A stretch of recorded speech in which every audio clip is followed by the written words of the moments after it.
ನಮಸ್ಕಾರ ಸ್ನೇಹಿತರೆ, welcome back to tech facts Kannada ಚಾನಲ್ಗೆ. ನಾನು ನಿಮ್ಮ ಮಂಜುನಾಥ್ ಶೆಟ್ಟಿ. ಸ್ನೇಹಿತರೆ, ಇವತ್ತಿನ ವಿಡಿಯೋ ಬಂದು ಗೃಹಲಕ್ಷ್ಮಿ ಯೋಜನೆ. ಈ ಒಂದು ಗೃಹಲಕ್ಷ್ಮಿ ಯೋಜನೆಯಲ್ಲಿ ಸಾಕಷ್ಟು ಮಹಿಳೆಯರು 12, 13, 14ನೇ ಕಂತಿನ ಹಣಕ್ಕಾಗಿ ವೆಯ್ಟ್ ಮಾಡ್ತಾನೆ ಇರ್ತೀರಾ.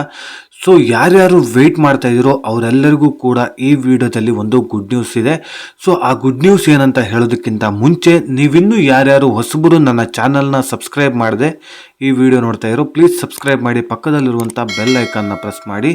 ಸ್ನೇಹಿತರೆ, ನಮ್ಮ ಶ್ರಮಕ್ಕೆ ನಿಮ್ಮ ಹತ್ತಿರ ಕೇಳಿಕೊಳ್ಳೋದೊಂದೇ ಒಂದು, ಸಬ್ಸ್ಕ್ರೈಬ್ ಮಾಡಿ, ಸಪೋರ್ಟ್ ಮಾಡಿ. ಸೊ ಸಬ್ಸ್ಕ್ರೈಬ್ ಉಚಿತವಾಗಿರುತ್ತೆ. ಜಸ್ಟ್ ಸಬ್ಸ್ಕ್ರೈಬ್ ಬಟನ್ ಮೇಲೆ ಕ್ಲಿಕ್ ಮಾಡಿದ್ರೆ ಸಬ್ಸ್ಕ್ರೈಬ್ ಆಗುತ್ತೆ. ಸೊ ಸಬ್ಸ್ಕ್ರೈಬ್ ಮಾಡಿ, ಸಪೋರ್ಟ್ ಮಾಡಿ ಅಂತ ಕೇಳ್ಕೊಳ್ತಾ, ಇದುವರೆಗೂ ಯಾರ್ಯಾರು ನನ್ನ ಚಾನಲ್ನ ಸಬ್ಸ್ಕ್ರೈಬ್ ಮಾಡಿ ನನಗೆ ಸಪೋರ್ಟ್ ಮಾಡ್ತಾ ಬಂದಿದ್ದೀರೋ ಅವರೆಲ್ಲರಿಗೂ ಕೂಡ ತುಂಬಾನೇ ಥ್ಯಾಂಕ್ಸ್. ಈ ವಿಡಿಯೋ ನಿಮಗೆ ಇಷ್ಟ ಆಗ್ತಾ ಇದ್ರೆ ಲೈಕ್ ಮಾಡಿ, ಸಾಧ್ಯವಾದಷ್ಟು ನಿಮ್ಮ ಸ್ನೇಹಿತರಿಗೆ ಈ ವಿಡಿಯೋನ ಶೇರ್ ಮಾಡಿ, ಅವರಿಗೂ ಕೂಡ ಈ ವಿಡಿಯೋದಿಂದ ಉಪಯೋಗನ ಪಡ್ಕೊಳ್ಳಿ ಅಂತ ಹೇಳ್ತಾ ವಿಡಿಯೋನ ಶುರು ಮಾಡೋಣ. ಸ್ನೇಹಿತರೆ, ಗೃಹಲಕ್ಷ್ಮಿ ಯೋಜನೆಯ ಹಣ ಈಗಾಗಲೇ 11ನೇ ಕಂತಿನ ಹಣದ ತನಕ ನೀವೆಲ್ಲರೂ ಕೂಡ ಪಡೆದುಕೊಂಡಿರ್ತೀರ. ಆದರೆ 12, 13, 14 ಈ ತಿಂಗಳಿಂದ ಸೇರಿ 14 ಕಂತಿನ ಹಣ ಬರಬೇಕು. ಅದರಲ್ಲಿ 3 ಕಂತಿನ ಹಣ ಇನ್ನೂ ಕೂಡ ಪೆಂಡಿಂಗ್ ಇದೆ. ಸೊ ಈಗಾಗಲೇ 11 ಕಂತು ಬಂದಿದೆ, ಇನ್ನು 3 ಕಂತಿನ ಹಣ ಪೆಂಡಿಂಗ್ ಇದೆ. ಆ ಪೆಂಡಿಂಗ್ ಇರುವಂಥ ಹಣ ಯಾವಾಗ ಬರುತ್ತೆ ಅಂತ ಹೇಳ್ಬಿಟ್ಟು ಸಾಕಷ್ಟು ಮಹಿಳೆಯರು ಈಗಾಗಲೇ ವೆಯ್ಟ್ ಮಾಡ್ತಾ ಇರ್ತೀರ. ಇವತ್ತು ಬರುತ್ತೋ, ನಾಳೆ ಬರುತ್ತೋ, ಅಥವಾ ಬೇರೆ ಎಲ್ರಿಗೂ ಬಂದಿದೆಯಾ, ನನಗೆ ಮಾತ್ರ ಬಂದಿಲ್ವಾ ಅಂತೇಳ್ಬಿಟ್ಟು ಕನ್ಫ್ಯೂಷನ್ ಕೂಡ ಇರುತ್ತೆ. ಸೊ ಹಾಗಿದ್ರೆ ಈ ವಿಡಿಯೋದಲ್ಲಿ ಕ್ಲಿಯರ್ ಮಾಡ್ತೀನಿ ಸ್ನೇಹಿತರೆ. ಈಗಾಗಲೇ 11ನೇ ಕಂತಿನ ಹಣದ ತನಕ ನಿಮಗೆಲ್ರಿಗೂ ಬಂದಿದೆ. ಆದರೆ 12, 13ನೇ ಕಂತಿನ ಹಣ ಈ ತಿಂಗಳಲ್ಲಿ ಬರುತ್ತೆ.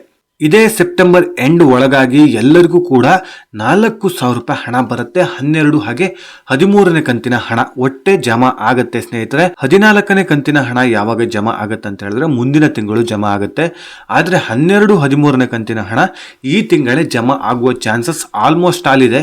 ಸೊ ಇದ್ರ ಬಗ್ಗೆ ಈಗಾಗಲೇ ಸ್ಪಷ್ಟೀಕರಣ ಕೊಟ್ಟಂತಹ ಸ್ವತಃ ಮಹಿಳಾ ಮತ್ತು ಮಕ್ಕಳ ಕಲ್ಯಾಣ ಇಲಾಖೆ ಸಚಿವೆಯಾದಂತಹ ಲಕ್ಷ್ಮೀ ಹೆಬ್ಬಾಳ್ಕರ್ ಅವರು ಮೀಡಿಯಾ ಮುಂದೆನೆ ಸ್ಪಷ್ಟನೆಯನ್ನು ಕೊಟ್ಟಿದ್ದಾರೆ. ಈ ತಿಂಗಳ ಕೊನೆ ಒಳಗಾಗಿ ಎಲ್ಲರಿಗೂ ಕೂಡ 12, 13ನೇ ಕಂತಿನ ಹಣ ಬಿಡುಗಡೆ ಮಾಡ್ತೀವಿ ಅಂತ ಹೇಳ್ಬಿಟ್ಟು ಹೇಳಿದ್ದಾರೆ.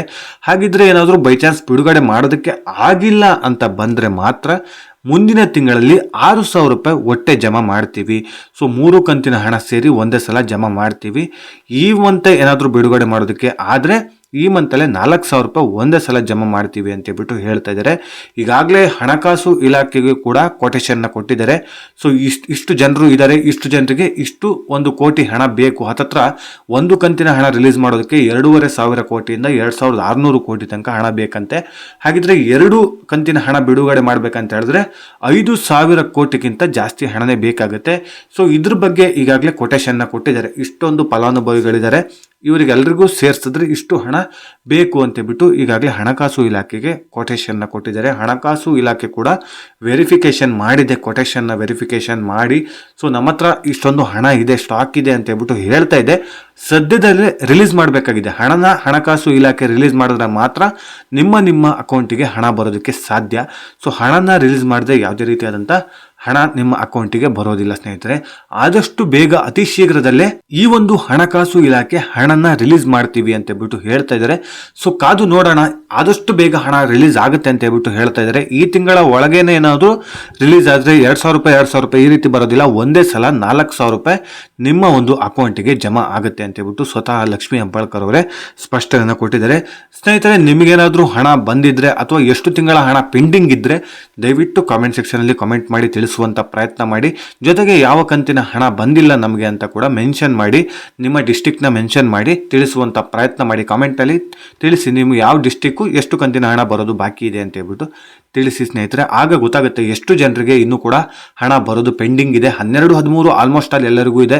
ಆದರೆ ಅದಕ್ಕಿಂತ ಮುಂಚೆ ಎಷ್ಟು ಕಂತಿನ ಹಣ ನಿಮಗೆ ಬರೋದು ಪೆಂಡಿಂಗ್ ಇದೆ ಅಂತ ಹೇಳ್ಬಿಟ್ಟು ಕೂಡ ಗೊತ್ತಾಗುತ್ತೆ. ಸಾಕಷ್ಟು ಜನರಿಗೆ ಇದರಿಂದ ಗೊತ್ತಾಗುತ್ತೆ ಅಂತ ಹೇಳ್ತಾ, ಸೊ ಇದಿಷ್ಟು ಗೃಹಲಕ್ಷ್ಮಿ ಯೋಜನೆಯ ಹೊಸ ಅಪ್ಡೇಟ್ಸ್ನ ನಿಮಗೆ ತಿಳಿಸಿಕೊಡುವಂಥ ಪ್ರಯತ್ನ ಮಾಡಿದ್ದೀನಿ.